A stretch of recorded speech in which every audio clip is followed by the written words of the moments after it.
Pues sí, es que no se puede tratar como si se tratara una sintomatología, ¿no? O sea, Eso es. eh, Y el son primer con... error, si no quieres que algo sea sintomatológico, es no llamarlo diagnóstico, que es una cosa que yo me tiene muy... Exacto. O sea, no diagnosticas, ¿sabes?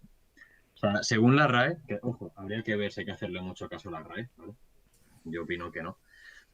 Pero según la RAE, la palabra diagnóstico conlleva en sí misma patología, conlleva síntoma. Eh, Ujú. no existe patología alguna en personas con altas capacidades por el hecho de serlo, Mm. ¿sabes? Que puede ser un factor predisponente, no lo negamos.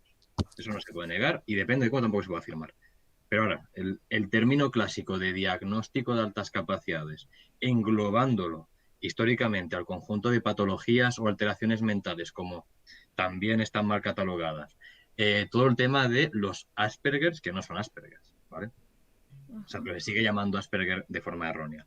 Todo el tema del espectro autista, cualquier tipo de alteraciones sobre el lenguaje, o sea, este tipo de diferencias en el desarrollo del niño se ha tendido a patologizar, ¿vale? Es decir, porque como no cumple las normativas de desarrollo, entonces está enfermo. Bueno, No, sí, Eso es súper terrible. violento, ¿no? Históricamente, o sea, me refiero históricamente. sí, Es realmente más, es más, el concepto del QI y esto de estandarizar y calcular quién es más inteligente que quién. es una barbaridad, realmente, sí. Ahora me falta sacar la bandera comunista aquí, ¿vale? Pero esto es un invento de clase. O sea, el tema de catalogar, de coger a un grupo de niños y catalogar de este es más inteligente, este es más tonto, no es más que un invento de clase que se produjo en Francia por Stanford y Binet, con el objetivo básico de separar los buenos Muy de de los no acuerdo. buenos. Claro, y es que eso tiene de base, históricamente, los tests de inteligencia, muchos tienen esa Ese historia sesgo, atrás oscura, ajá, es que es un no, sesgo. es que son, sí, y están como predeterminados por, eh, no sé, como sesgos cognitivos respecto a poblaciones y minorías. Quiero Sí. demostrar que esta minoría es menos inteligente que lo que yo creo que realmente vale, que pues la población civil que vale la pena. Entonces, a partir de ahí, pues ya vemos varios problemas como de base históricamente. Sí, Y sí, Es que todo lo que sea también tratar de medir aspectos psicológicos, Es muy puramente difícil. psicológicos, Es muy difícil, es prácticamente imposible. O sea, prácticamente. tú puedes medir la actividad neuronal, por ejemplo, ¿no? Pero no puedes medir cuán inteligente es alguien o la intensidad emocional de alguien, no pero puedes ya, medir ya no es que puedas, es que no tiene sentido. O sea, realmente no hay que ni diagnosticar, ni llámalo identificar o como te dé la gana. Es que es lo mismo que si haces un test de, vamos a volver al símil un poco manido, un test de homosexualidad. Es una Mm. barbaridad. Pues esto es lo mismo, ¿no? Realmente, No, 90% gay, Ah, sí. claro, claro. 100% hetero. No, te has quedado a las puertas de... No, no, o sea, eso es ridículo. Pues esto es Sí. igual y estamos en la misma fase. De hecho, hace no tantos años también se patologizaban cosas como esa, ¿no? Mm. Incluso se medicaban o se trataban con electroshocks, que no sé si nos suena. Sí, que Pues hay eso. gente que aún defiende también. Sí. Así Hay gente que que aún defiende. está la cosa muy verde, ¿no? En ese sentido. Pero bueno, esperemos que poco a poco pues se vaya concienciando, pero realmente no hace falta que nadie te diga que lo eres o que no lo eres, ¿no?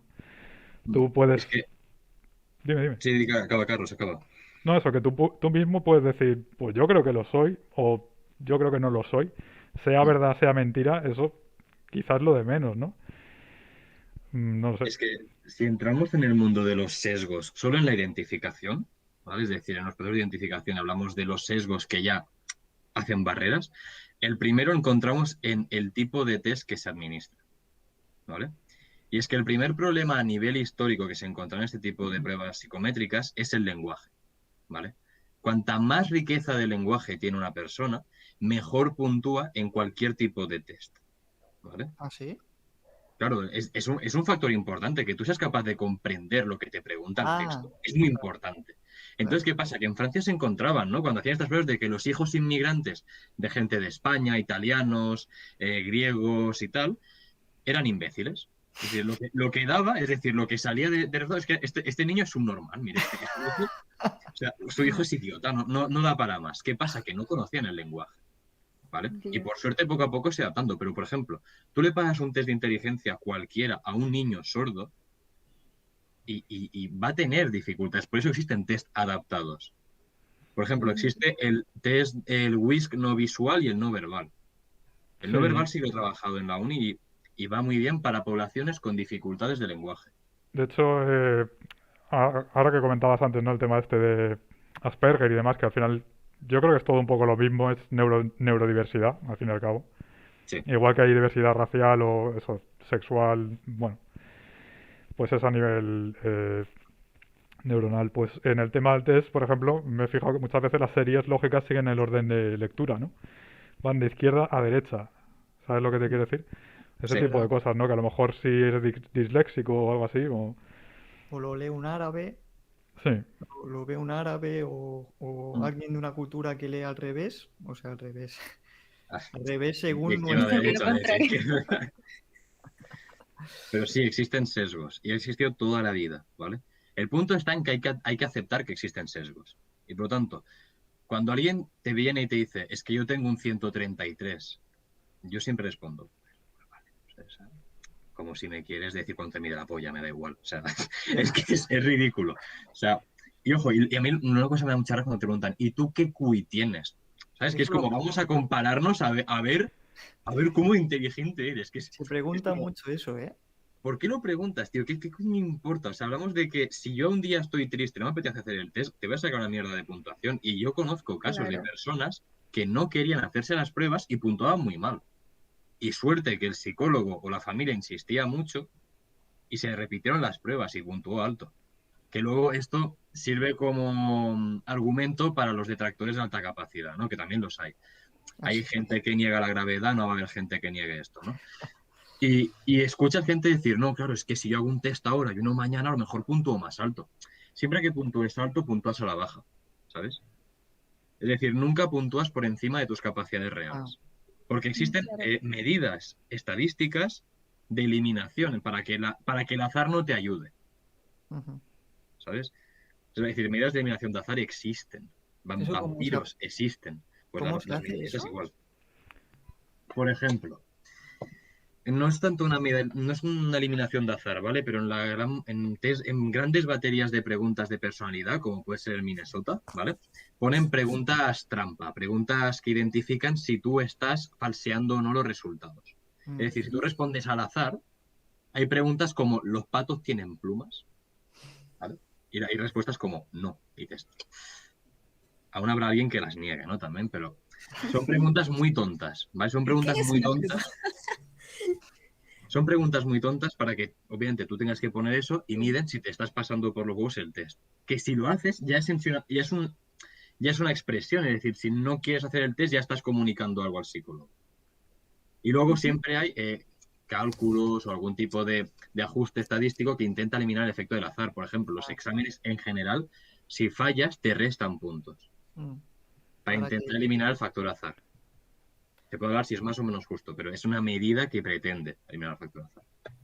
además, de hecho, el hecho mismo de poner un límite tan tajante, ¿no? A partir de 130 sí que lo eres y por debajo de 130 puntos no lo eres en absoluto, ¿no? Yo conozco también gente que ha dado 120 y pico y está como súper Pues, preocupada porque dices que no he superado, no soy superdotado porque no pues en paso los Andalucía lo 130. sería. En Andalucía lo ¿Así? sería. Sí.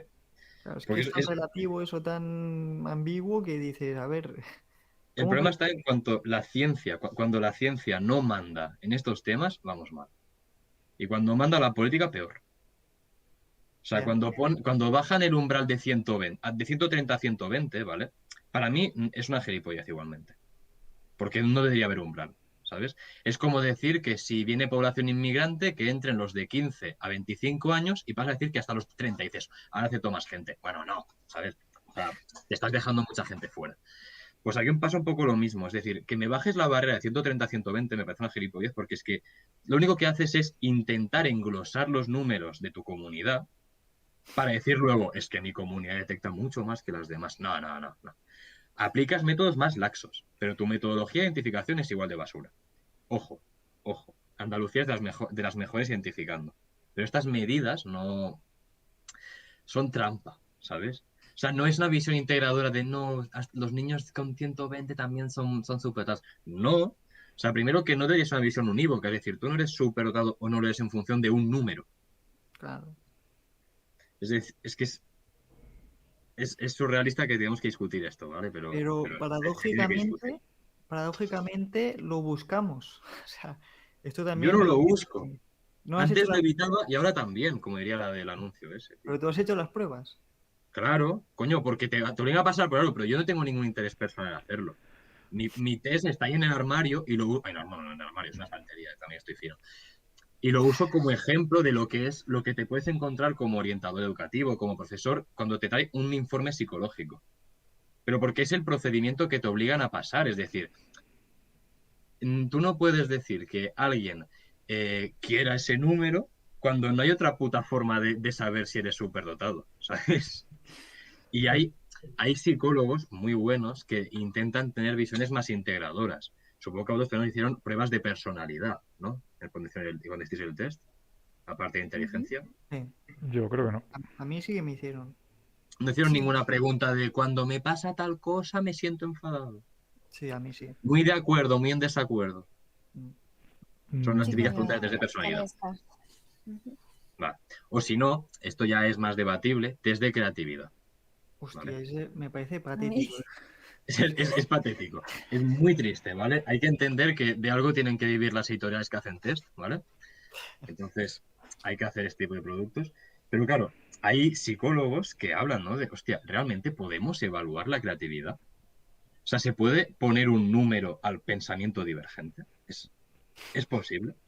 Se Es como... debería. ¿Puedes puntuar el arte? Claro, es que. Tú puedes decir la Mona Lisa, un 6. No, o sea, es tan complicado que creo que el que te pongan un test de creatividad es una buena forma de mostrar intención de ampliar la forma de detección, pero le falta. De Y todas luego formas, lo que no miente, di Carlos, di. no, termina.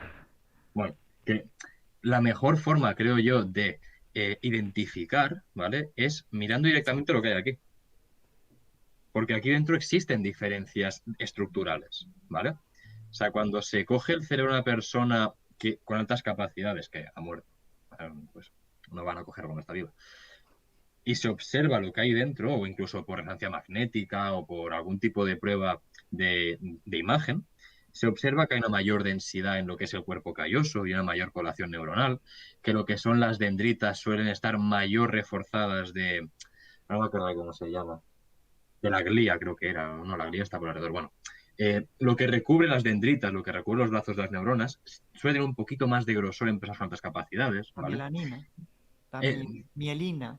Mielina, eso, las vainas de mielina. Ahí, Eso. perfecto. Gracias, Lucas. Yo estudio esto, imagínate. Y existen diferencias. ¿Qué pasa? Que es muy caro. Es muy caro. Y Pero cuesta mucho. ¿se ha hecho un muestreo significativo para Se decir? estaba haciendo, pero ¿qué pasa? Que apareció el COVID y dijo, "Ey", Ah, Pero hizo así y dijo, Lo estamos detengo todo. un poco en lo que mismo, vengo. ¿no? Es igual de absurdo o no un test que un escáner cerebral. Yo lo Eh, veo más seguro. Yo lo veo un poco más seguro porque no, ahí pero no dependes no, de pero tu ya estado emocional, por no eso, hablo de ¿sabes? eficacia, hablo de si tiene sentido o no.